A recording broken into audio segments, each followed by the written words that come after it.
Résolution du couple Shield P carré. Shield P carré. Ce couple se situe au niveau 6 du graphe des chemins et il a deux solutions optimales, l'une passant par la solution d'étape Shield de 2 P carré et la deuxième par la solution d'étape F3.1 carré. Nous allons commencer la résolution par la première solution d'étape Shield de 2 P carré. Donc notre première opération de composition HD Shield plus de 2C, H square plus T shield. HD shield plus de 2C, H square plus T shield.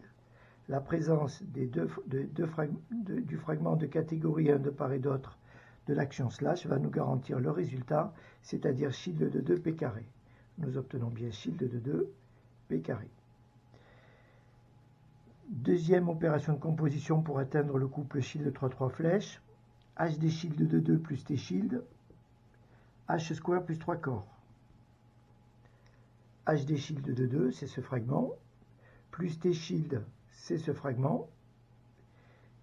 Dès lors que nous avons composé HD shield de 2 plus T shield,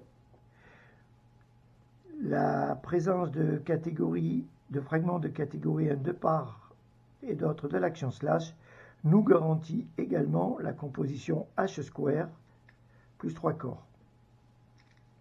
Et nous arrivons à shield 3 flèches que nous allons résoudre vers F3.1 sim par H wings plus 3 corps, H square plus 2C. Ici, un fragment de catégorie 1 à gauche de l'action slash. Donc nous allons commencer notre composition avec le fragment H wings plus 3 corps. H wings plus 3 corps. 3 corps à plusieurs orientations possibles. Aussi, c'est la suite ici, H square plus 2C, qui va dicter l'orientation du fragment 3 corps. H square plus 2C, on le sait, peut donner deux résultats. Nous, on cherche à atteindre F3.1 et H square peut prendre deux orientations possibles. Dans cette orientation, le fragment ici de 2C, la paire en position haute, va arriver en position basse en down sur le square one et ça va créer l'objet P carré. Et ce n'est pas ce que nous souhaitons. Aussi, nous allons modifier l'orientation basse du fragment H square pour qu'il arrive en position, l'orientation haute du fragment H square pour qu'il arrive en orientation basse sur la partie down du square one. La paire ici part d'une position haute pour arriver à une position basse. Ils vont donc se regrouper et former l'objet F3.1. Et nous avons F3.1 sim. Nous allons maintenant atteindre le PC sim, H square plus 2C, H square plus 2C, H square plus 2C, H square plus 2C. On sera vigilant sur les orientations puisque aucun fragment de catégorie 1 ne garantit le résultat. On l'a déjà vu de très nombreuses fois dans d'autres vidéos, aussi on va passer un peu plus vite. T shield plus HD shield, H square plus H square pour atteindre le cas de base.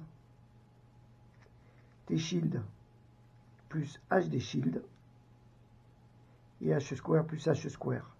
Le fragment de catégorie 1 ici nous garantit le résultat. Et nous terminons la résolution du BTC.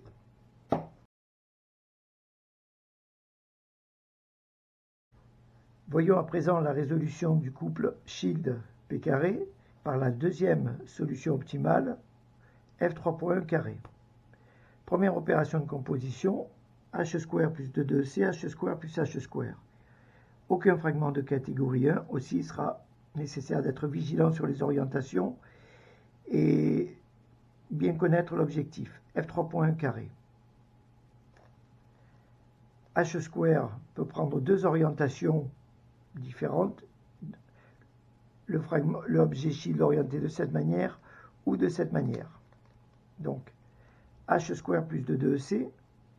Ici, on va bien avoir le fragment de 2C qui est en position basse, va arriver en position haute et il va bien composer avec le fragment isolé, l'arête isolée 1 plus 2, donc on a 3. ce qui n'aurait pas convenu si on était dans cette orientation. Il serait venu ici et aurait composé l'objet P carré. Donc là, on est bon. Est-ce que en down, on est bon? On a h square plus h square et on doit atteindre l'objet carré. Le fragment part d'une position haute pour arriver à une position basse. Le fragment h square en down est en position haute. Ils ne vont donc pas se rejoindre. On va donc bien atteindre l'objet carré. Et on a f3.1 carré. Deuxième opération de composition, h wings plus h square plus 3 corps. On va commencer à composer h square plus 3 corps pour atteindre l'objet, le couple f4.1 flèche en down et profiter des avantages du fragment 3 corps. h square plus 3 corps n'ayant qu'une orientation possible ici en up, et comme il est fragment descendant, l'orientation ici est définitive. Aussi, quand bien même nous n'aurions pas vu l'opération de composition, nous savons que le fragment à gauche de l'axe de coupe est h wings. Et en effet, nous avons h wings plus h square. Alors, nous savons que cette orientation avec 3 corps catégorie 1, ou cette orientation du fragment de l'objet carré avec 3 corps donnera toujours l'objet flèche. En revanche, en up, il nous faut nous assurer d'obtenir l'objet f4.1.1. Est-ce que dans cette orientation, nous allons obtenir l'objet f4.1? Le fragment ici, h square est en position basse, il va arriver en position haute, et cela nous paraît correct. Nous obtenons bien l'objet f4.1.1. Si nous avions adopté cette orientation-là, le fragment isolé ici se serait accolé. Le fragment ici se serait accolé ici, et nous aurions alors f3.1.2.1, un autre objet, et donc pas notre objectif. Donc, observez qu'une simple orientation ici peut modifier la donne. f4.1, flèche. Nous arrivons à la troisième opération de composition, c'est quatuor plus 3 corps, h square plus h square, pour atteindre vers coquillage shield. Ces quatuors, on le sait, à 2 orientations possibles. 3 corps ici, également 2 orientations possibles. Donc on va provisoirement positionner 3 corps ainsi. Et voyons un petit peu, h square plus h square doit donner shield et non carré. Le fragment ici, donc on a bien C quatuor plus 3 corps h square plus h square. On s'assure maintenant de vérifier les orientations pour cette opération, puisque nous ne disposons pas de fragment de catégorie 1. Le fragment ici part d'une position basse, il va arriver à une position haute. Le fragment ici est en position haute en down. Ils vont donc s'accoler et on va donc bien obtenir l'objet shield. On arrive à coquillage shield.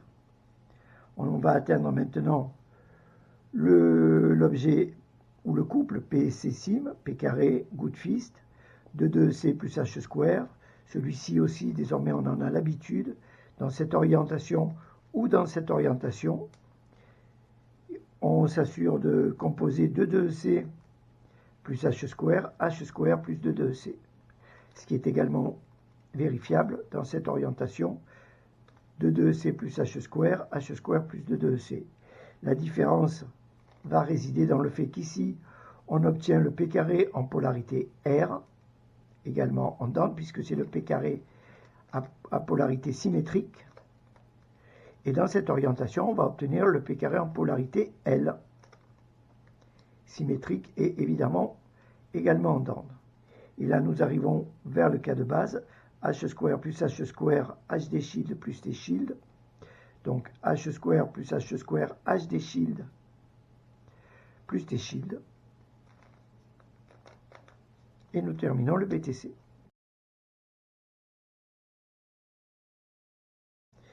Voyons enfin la résolution de notre couple shield P carré par les informations qui nous sont données sur le graphe des chemins. Le couple est ici au niveau 6 sur le GDC. Il a deux solutions optimales, nous venons de les voir par les opérations de composition. On observe que les orientations qui nous sont données ici sont données pour atteindre le couple Shield de 2p carré. On le sait parce que le connecteur ici qui relie ce couple à celui-ci est en tiré discontinu. Tandis que le connecteur de renvoi vers la deuxième solution optimale F3.1 carré est en tiré point discontinu. C'est ce que signifie la différence de ces deux connecteurs. Nous allons suivre ici la résolution vers le couple Shield P carré. Mais observons un petit peu comment nous aurions pu atteindre le couple F3.1 carré sans pour autant profiter des informations d'orientation. Nous devons arriver à l'objet F3.1 carré. Nous savons comment construire l'objet carré. Il s'agit d'une opération h² plus h². On a h² ici, on a h² ici. Mais dans cette orientation, on va obtenir l'objet Shield. Donc, on le met ici en position haute. Lui, il part d'une position haute, il va arriver en position basse. Donc là, on sait qu'on va avoir l'objet carré. On observe en même temps le fragment remontant de 2C. Il part d'une position haute, basse pour arriver à une position haute.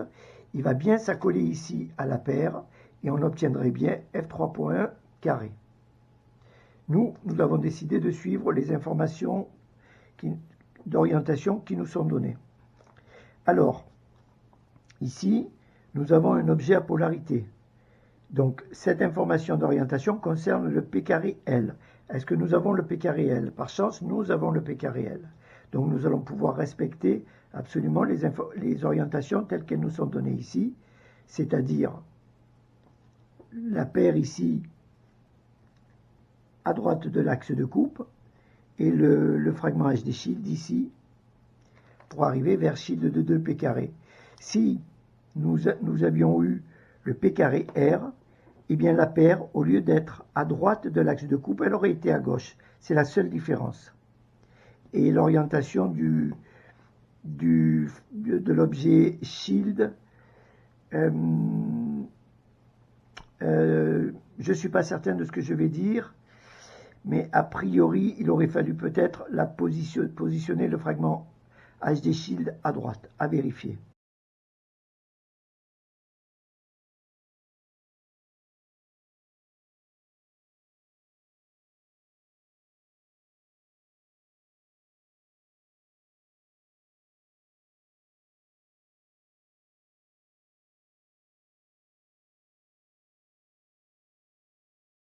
Donc, on pourra s'amuser à le vérifier une autre fois. Donc là, on résout vers Shield de 2P carré. Ici aussi, même problème. Nous avons un objet à polarité. Shield de 2P carré, on sait que les fragments... Alors ici, c'est une polarité L. Et ici, nous avons la polarité R. Donc, on regarde notre objectif, Shield 3,3 flèche, et on voit que le Shield 3,3 est obtenu par l'opération HD Shield de 2 plus T Shield. En effet, cette arête va venir compléter cette paire, et cette arête va venir compléter cette paire, et on va obtenir l'objet Shield 3,3. Donc, on observe sur la différence d'orientation. Ici, notre objet Shield de 2 n'a pas modifié son orientation. Et notre paire ici, au lieu d'être plutôt en position basse, elle se retrouve en position haute. Tout simplement. Et on observe bien que ici, nous avons le fragment T-Shield remontant. Nous arrivons au couple Shield 3,3 flèche. Celui-ci ne va pas poser de problème. On oriente conformément aux informations d'orientation. On rappelle qu'il peut exister plusieurs orientations possibles pour atteindre le résultat, et cela s'explique par le fait que le résultat est un objet à polarité. Aussi, on peut contrôler la polarité dans cette orientation ici, conformément aux informations données sur le graphe des chemins. Nous arrivons au F3.1 sim en polarité R, des deux côtés, puisque c'est polarité symétrique. Mais si nous avions modifié notre orientation de cette manière-là, nous arrivions en polarité L. Nous savons qu'à ce stade, rien ne change. Et d'ailleurs, sur le graphe des chemins, le couple est en polarité L. On arrive au P carré, au cas de base, et on termine notre BTC.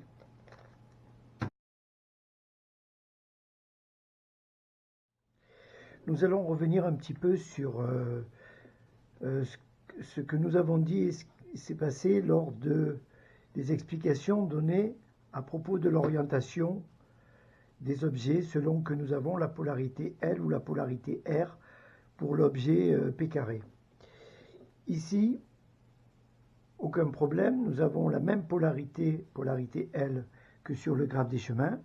Nous orientons, observez bien la position du fragment de 2EC ici. D'ailleurs, nous sommes...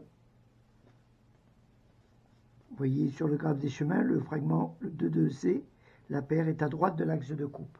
Ici, la paire est bien à droite de l'axe de coupe et nous arrivons bien à Schilde de 2 P carré. Que se passe-t-il avec le P carré R? Nous avons dit qu'au lieu que la paire d'arêtes du fragment de 2C se trouve à droite de l'axe de coupe, elle va se retrouver à gauche. Et en effet, c'est le cas. Mais une règle importante, c'est que quelles que soient les configurations, les fragments ne changent jamais de position, c'est-à-dire restent toujours à droite ou à gauche de leur axe de coupe. Si ici, de 2C était requis à droite de l'axe de coupe, c'est-à-dire qu'il était remontant, il faut préserver cette fonction et faire en sorte que 2C reste remontant. Et ici, il n'est pas remontant. C'est H2R qui est remontant. Aussi, il convenait simplement de le positionner, d'inverser donc la position. Là, il est plutôt en bas à droite de l'axe de coupe. Là, il est plutôt en haut, mais toujours à droite de l'axe de coupe.